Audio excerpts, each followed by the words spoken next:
মৰমৰ ছাত্ৰ-ছাত্ৰীসকল, তোমালোকৰ হয়তো ইতিমধ্যে গৰমৰ বন্ধ আৰম্ভ হৈছে। গৰমৰ বন্ধৰে এটা কাহিনী কবলৈ আগবাঢ়িছো। 2024ৰ গৰমৰ বন্ধ দুজন নলে গলে লগা বন্ধু ৰণিত আৰু কুশল দুয়োৰে বহুত ফূৰ্তি, কাৰণ এই এমাহ তেওঁলোকে স্কুল যাব নালাগে। গতিকে কুশলে কি কৰিলে, কুশলে ভাবিলে মই যেহেতু আৰু স্কুল যাব নালাগে, এই গৰমৰ বন্ধটো মই ৰিলেক্স মাইণ্ড লৈ পেলাই এনজয় কৰো। কুশলে গোটেই গৰমৰ বন্ধটোত কি কৰিলে, ৰিলছ চালে, পাবজি খেলিলে, অত তত দিনটো ঘূৰি ফুৰি সময় নষ্ট কৰিলে। আনহাতে ৰণিতে কি কৰিলে, সি ভাবিলে যে মোৰ যেহেতু ইউনিট টেষ্টত ইংলিছৰ অকনমান ভুল হৈছিল, গ্ৰামাৰত, ছায়েন্সৰ দুটা কুৱেশ্যন মই পাৰা নাছিলো। ৰণিতে কি কৰিলে, সেই উইক সাবজেক্ট খিনি সি আকৌ এবাৰ ৰিভাইজ কৰিলে। কিছুমান সাবজেক্টত সি প্ৰপাৰ নোটছ বনালে আৰু তাৰ ফলাফল আমি দেখা পালো HSLC এক্সামিনেশ্যন 2025ৰ ৰিজাল্টত, য'ত ৰণিতে ভবাতকৈও বেছি ভাল ৰিজাল্ট কৰি শিক্ষাৰ্থীৰে উত্তীৰ্ণ হ'ল। আনহাতে কুশল, যি এটা সময়ত ৰণিতৰ সমানেই পাৰদৰ্শী আছিল, তাৰ ৰিজাল্ট ভবামতে নহল,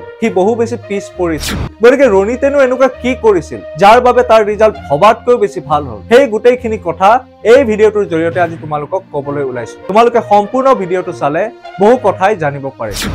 তোমালোকক হয়তো বহুতেই দিহা পৰামৰ্শ দিব পাৰে যে গৰমৰ বন্ধত তোমালোকে সম্পূৰ্ণ সিলেবাস কভাৰ কৰিব লাগিব, কিন্তু বুজাই নুবুজাই হকে বিহকে গোটেইখিনি সিলেবাস কভাৰ কৰিলে তোমালোকে জানো কিবা লাভ পাবা? তোমালোকৰ জানো কিবা লাভ হ'ব?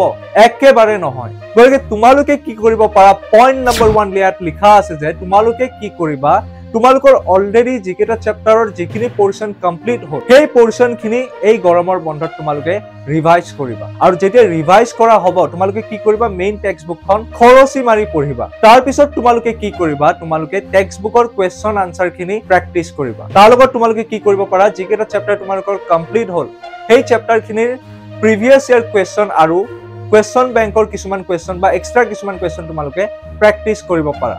গতিকে এইখিনি কাম যদি তোমালোকে কৰা, তেতিয়া তোমালোকৰ আপকামিং এক্সামত নিশ্চয় বহু পৰিমাণে লাভ হ'ব।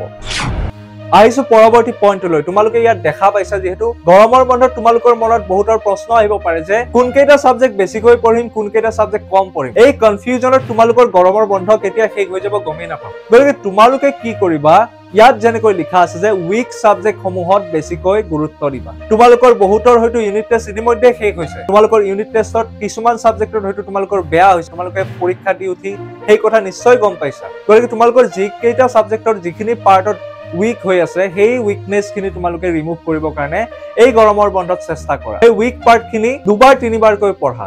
তাৰ ফলত কি হ'ব, তোমালোকৰ উইকনেছ দূৰ হ'ব আৰু আপকামিং এক্সামত তোমালোকৰ বহুত বেছি ভাল ফলাফল হ'ব। এতিয়া তৃতীয়তে তোমালোকে কি কৰিবা, তৃতীয়তে তোমালোকে কৰিবা, ইয়াত যেনেকৈ লিখা আছে যে তৃতীয়তে তোমালোকে কি কৰিবা, গৰমৰ বন্ধত তোমালোকে লিখাৰ প্ৰেক্টিচ কৰিবা।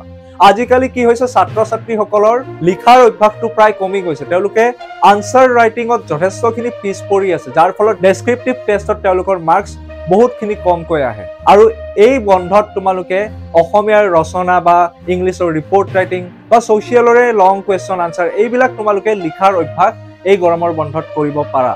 আৰু লিখাৰ অভ্যাস যেতিয়া কৰিবা, তোমালোকৰ লিখাৰ স্পীডটোও বাঢ়িব, আনসাৰ ৰাইটিং আৰু বেছি ভাল হ'ব।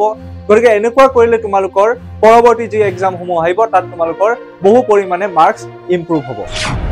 এতিয়া তোমালোকে হয়তো ভাবিব পাৰা যে এই গৰমৰ বন্ধত আমি জানো দিনটো পঢ়িয়েই থাকিম? একেবাৰে নালাগে, কাৰণ গৰমৰ বন্ধত তোমালোকক অকল পঢ়িব থাকিবলৈ দিয়া নাই। যেতিয়া তোমালোকৰ স্কুল খোলা আছিল, তোমালোকৰ দিনটো স্কুল থাকিছিল, তাৰপিছত বহুতৰ টিউচন থাকিছিল, তাৰপিছত সেল্ফ ষ্টাডি থাকিছিল, তোমালোকৰ হাতত আজৰি সময় নাথাকিছিল। কিন্তু গৰমৰ বন্ধত তোমালোকৰ যিহেতু স্কুল নাথাকে, গতিকে গোটেই দিনটো তোমালোকে পাই যোৱা, তোমালোকে পঢ়াৰ লগতে কিছু সময় উলিয়াই নিজক আজৰি তোমালোকৰ ভাল লগা কামবিলাকত তোমালোকে সময় অতিবাহিত কৰিব পাৰা। কিছুমানে নতুন নতুন স্কিল শিকিব পাৰা, কিছুমানে যি ভাল পোৱা সেয়া কাম কৰিব পাৰা। তাৰ ফলত কি হ'ব, তোমালোকৰ মাইণ্ডটো ফ্ৰেছ হ'ব। আৰু ফ্ৰেছ মাইণ্ড লৈ যেতিয়া তোমালোকে পঢ়িবা, তোমালোকৰ আৰু বেছি মনত থাকিব। গতিকে এইকেইটা কাম যদি তোমালোকে কৰা, তোমালোকৰ এক্সামত বহুত পৰিমাণে ভাল হ'ব, তোমালোকৰ এটা ভাল ৰিজাল্ট আহিব, তাত গেৰাণ্টি। গতিকে তোমালোকেও ৰণিতৰ নিচিনাকৈ ভাল ৰিজাল্ট কৰিব পাৰিবা আৰু নিজৰ লগতে মা দেউতাৰ বা নিজৰ বিদ্যালয়খনৰ নাম উজ্বলাব পাৰিবা। গতিকে এডুৱেট লাৰ্ণিঙত আমি কি কৰোঁ, ছাত্ৰ ছাত্ৰীসকলক এনেকৈ সময়ে সময়ে গাইড কৰি থাকোঁ।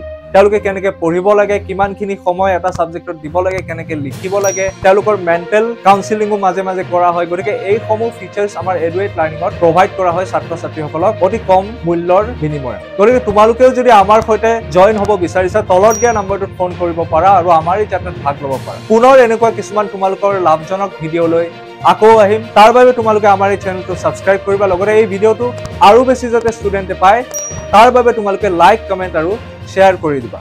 ধন্যবাদ।